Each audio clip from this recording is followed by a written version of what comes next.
কৃষ্ণায় বাসুদেবায় হরয়ে পরমাত্মনে প্রণত ক্লেশনাশায় গোবিন্দায় নমো নমঃ। শ্রীকৃষ্ণ চৈতন্য প্রভু নিত্যানন্দ শ্রী অদ্বৈত গদাধর শ্রীবাসাদি গৌর ভক্তবৃন্দ। হরে কৃষ্ণ কৃষ্ণ কৃষ্ণ হরে হরে, হরে রাম রাম রাম হরে হরে। মায়াপুর শ্রী চৈতন্য মঠ ব্রজপত্তন এই ইউটিউব চ্যানেলে আপনাদের সুস্বাগতম। প্রথমেই পরমারাধ্য এবং পরম কৃপাময় অস্মাদীয় গুরুপাদ পদ্ম শ্রীল ভক্তিস্বরূপ সন্ন্যাসী গোস্বামী মহারাজের রাতুল চরণে জানাই ভূলুণ্ঠিত দণ্ডবৎ প্রণাম। তিনি যেন সদা সর্বদা আমার প্রতি সুপ্রসন্ন থাকেন। এরপর সমস্ত আচার্যগণ, সমস্ত ভক্তবৃন্দ, সমস্ত মাতৃমণ্ডলী ও গুরু ভ্রাতাগণের চরণে জানাই দণ্ডবৎ প্রণাম। আজকে এই থাম্বনেল দেখে বুঝতেই পেরেছেন আমরা কি বিষয়ে আজ আলোচনা করতে চলেছি। সামনেই দণ্ড মহোৎসব, তো সেই বিষয়ে একটু বিস্তারিতভাবে এই ভিডিওতে আজ আলোচনা করার চেষ্টা করব। নিকটে না আইসো চোরা ভাগো দূরে দূরে, আজি লাগো পাছি দণ্ডিবু তোমারে। চৈতন্য চরিতামৃতের অন্তলীলা। তুই ঠিক একটা চোরের মতো, আমার কাছে না এসে দূরে দূরে পালিয়ে বেড়াস। আজ আমি তোর নাগাল পেয়েছি, তাই আমি তোকে দণ্ড দেব। এই উৎসবের অপর একটি নাম হচ্ছে দণ্ড মহোৎসব। শ্রী নিত্যানন্দ প্রভু শ্রী রঘুনাথ দাস গোস্বামীকে তার শাস্তি প্রদান করেছিলেন। রঘুনাথ দাস গোস্বামী শ্রী চৈতন্য মহাপ্রভুর পুনরাবৃত্ত অনুষ্ঠানগুলিতে যোগদান করতে চেষ্টা করতেন। এমনকি তিনি যখন শ্রী চৈতন্য মহাপ্রভুকে সাক্ষাৎ দর্শন করতে গিয়েছিলেন, তখন তাকে বলা হয়েছিল তিনি যেন অবশ্যই তার আশ্রমেই অবস্থান করেন। এমন আন্তরিকভাবে ভগবানের বিরহ অনুভব করেন।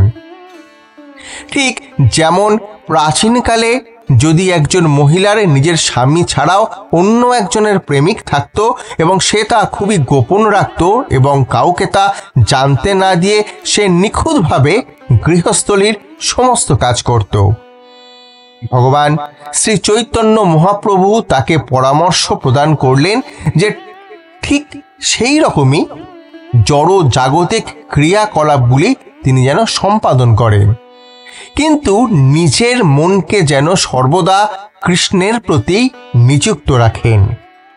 অতএব আমরা জানি যে ভগবান শ্রী চৈতন্য মহাপ্রভুর সমীপবর্তী হতে গেলে আমাদের নিত্যানন্দ প্রভু এবং শ্রী রঘুনাথ দাস গোস্বামীর কৃপা লাভের অবশ্যই প্রয়োজন। যতক্ষণ পর্যন্ত না তিনি শ্রী নিত্যানন্দ প্রভুর কৃপা পেলেন, ততক্ষণ পর্যন্ত শ্রী চৈতন্য মহাপ্রভুর সাথে যোগদান করতে সমর্থ হলেন না। এইবার তিনি শ্রী নিত্যানন্দ প্রভুর নিকটে এলেন। তিনি তাকে অসাধারণ উজ্জ্বল কান্তি নিয়ে পানিহাটিতে একটি বটবৃক্ষের তলায় ব্রাহ্মণ এবং বৈষ্ণবগণের দ্বারা পরিবেষ্টিত হয়ে উপবিষ্ট থাকতে দেখলেন। রঘুনাথ দাস গোস্বামী মহাশয় দণ্ডবৎ প্রণতি নিবেদন করলেন। শ্রী নিত্যানন্দ প্রভুর সচিবদের মধ্যে একজন সেটি লক্ষ্য করলেন। তখন শ্রী নিত্যানন্দ প্রভু উপরোক্ত মন্তব্যটি করলেন যে তিনি একটি চোরের মতো নিজেকে সব সময় দূরে রাখেন। অন্য কথায় তিনি এটি বলতে চাইলেন যে রঘুনাথ দাস গোস্বামী কোনো গুরুদেবের মাধ্যম বা শ্রী নিত্যানন্দ প্রভুর মাধ্যমে না গিয়ে ভগবান শ্রী চৈতন্য মহাপ্রভুর কৃপা চুরি করতে চেষ্টা করেছিলেন। শ্রী নিত্যানন্দ প্রভু হলেন আদি গুরু। তার প্রতিটি প্রচেষ্টায় রঘুনাথ দাস গোস্বামী ব্যর্থ হচ্ছিলেন। তাই শ্রী নিত্যানন্দ প্রভু বললেন, আমি তোকে দণ্ড দিতে চলেছি। আর সেই দণ্ডটিই ছিল এক মহত্তম কৃপার কারণ। সেই দণ্ডের দ্বারা তিনি ভগবান শ্রী চৈতন্য মহাপ্রভুকে প্রাপ্ত হয়েছিলেন। পারমার্থিক জগতে দণ্ড হচ্ছে এক প্রকার কৃপা স্বরূপ এবং ভগবানের সেবা করা সর্বদাই মঙ্গলময় ফল প্রদান করে। সুতরাং এইভাবে শ্রী নিত্যানন্দ প্রভু তাকে দণ্ড বা শাস্তি প্রদান করলেন। শ্রী চৈতন্য চৈতামৃত অন্তলীলা 6/51। দধি চিরা ভক্ষণ করাও মোর গণে, শুনি আনন্দিত হইল রঘুনাথ মনে। আজ তোকে আমি নিজ জনদের দধি চিরা খাওয়াতে হবে। সেই কথা শুনে রঘুনাথ দাস অত্যন্ত আনন্দিত হলেন। দণ্ডটি হলো এই যে, তোকে আমার সহচরদের চিরা, দধি এবং ফল ফলাদি ভোজন করাতে হবে। এইভাবে শ্রী রঘুনাথ দাস গোস্বামী খুবই খুশি হলেন। গত রাত্রে আমি উল্লেখ করেছিলাম যে তার পরিবারটি ছিল আরবপতি। তার কাকা 1,20,00,000 স্বর্ণমুদ্রা কর প্রদান করতেন। তাহলে এবার আপনারাই হিসাব করে দেখুন যে একটি স্বর্ণ মুদ্রা কত দামি, এবং তিনি কর প্রদানের জন্য আরও অর্থ উপার্জন করেছিলেন।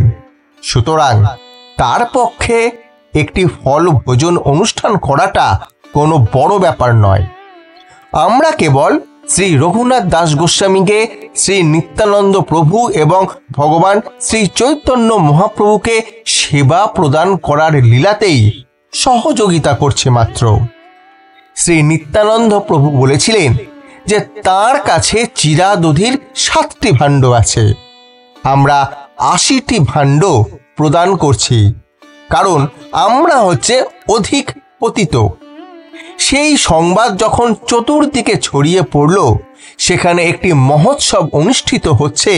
সমস্ত ব্রাহ্মণ এবং বৈষ্ণবগণ সেই অনুষ্ঠানে যোগদান করলেন। আমরা কিছু অপরাধ করেছি, তাই রঘুনাথ দাস গোস্বামীকে এই দণ্ড মহোৎসব উদযাপন করতে সহযোগিতা করার দ্বারা আশা করি আমাদের ক্ষমা করে দেওয়া হবে। রঘুনাথ দাস গোস্বামী হলেন স্বর গোস্বামীদের মধ্যে একজন উচ্চ স্তরের ভক্ত এবং তিনি ভগবান শ্রী চৈতন্য মহাপ্রভুর বিশেষ কৃপা লাভ করেছিলেন। অতএব এখন আমরা তার সেবা করছি। এইভাবে শ্রী নিত্যানন্দ প্রভুর গোচারণ ক্ষেত্রে তাদের সকলকে গ্রহণ করা হয়েছিল। শ্রী নিত্যানন্দ প্রভু বললেন, আমি একজন রাখাল বালক, আমি বনের মধ্যে পুলিন ভোজন করতে চাই। প্রভুরে কহে, তোমা লাগি ভোগ লাগাইল, তুমি ইহা উৎসব করো, ঘরে প্রসাদ রহিল। রাঘব পণ্ডিতকে শ্রী নিত্যানন্দ প্রভুকে বললেন, তোমার জন্য আমি আমার গৃহে ভোগ নিবেদন করেছি, আর তুমি এখানে উৎসব করছো, আর এদিকে আমার ঘরে প্রসাদ রয়েছে। প্রভু কহে, এ দ্রব্য দিনে করিয়ে ভোজন, রাত্রে তোমার ঘরে প্রসাদ করিমু ভক্ষণ। শ্রী নিত্যানন্দ প্রভু উত্তর দিলেন, এই সব দ্রব্য আমি দিনের বেলায় ভোজন করব, আর রাত্রে তোমার ঘরে প্রসাদ ভক্ষণ করব। গোপ জাতি আমি বহু গোপগণ সঙ্গে, আমি সুখ পাই এই পুলিন ভোজন রঙ্গে। জাতিতে আমি গোপ, তাই আমি গোপদের সঙ্গে এইভাবে নদীর তীরে পুলিন ভোজন করতে আমার খুব আনন্দ হয়। শ্রী নিত্যানন্দ প্রভু তার শ্রী বৃন্দাবন ধাম লীলাতে সেটি স্মরণ করেছে। আমরা সকলে জানি যে শ্রী নিত্যানন্দ প্রভু হলেন স্বয়ং বলরাম। শ্রীকৃষ্ণ চৈতন্য রাধা কৃষ্ণ নহে হন্য, বলরাম হইল নিতাই। শ্রী নিত্যানন্দ প্রভু পরোক্ষভাবে বলরাম রূপে তার পরিচয় এবং ব্রজবাসী রাখাল বালকদের জন্য তার মমতা প্রকাশ করেছিলেন। সেখানে বৃন্দাবনে তিনি বালুকাময় যমুনা নদীর তীরে ছিলেন এবং এখানে নবদ্বীপে তিনি গঙ্গা নদীর তীরে ছিলেন। তিনি বললেন, আজ দিনের বেলায় আমাকে এই প্রসাদ পেতে দাও, আর রাত্রিতে আমি তোমার গৃহে প্রসাদ পাব। অতএব দিনের বেলায় আমার কাছে চিরাচরিতভাবে চিরাদধির ব্যঞ্জন এবং বিভিন্ন ধরনের ফল ফলাদি থাকে। আমরা কিছু তাই অপরাধ যদি করে থাকি, এই রঘুনাথ দাস গোস্বামীকে এই দণ্ড মহোৎসব উদযাপন করতে সহযোগিতা করার দ্বারা আশা করি আমাদের ক্ষমা করে দেওয়া হবে। অতএব এই উৎসবের দ্বারা বিভিন্ন অংশে অভিনিবেশ করা, কীর্তন করা, প্রবচন শ্রবণ করা, শাক সবজি ফল ফলাদি আমান্য করে দ্বিতীয় দীক্ষাপ্রাপ্ত ভক্তরা তা মিশ্রণ করে দেন, সজ্জিত করে দেন এবং ভোগ নিবেদন করেন, এবং পরিশেষে আপনাদের সেই প্রসাদ গ্রহণ করা অত্যন্ত প্রয়োজন। শ্রী নিত্যানন্দ প্রভু তার ভক্তদের সাথে এইখানেই পুলিন ভোজন করতে চান। ভগবান শ্রী চৈতন্য মহাপ্রভু এবং শ্রী নিত্যানন্দ প্রভু কতই না করুণাময়। স্বল্পক্ষণ এই চিন্তা করার মাধ্যমে আমরা সেই বিশেষ কৃপার সামান্য কিছু অংশ লাভ করতে পারি।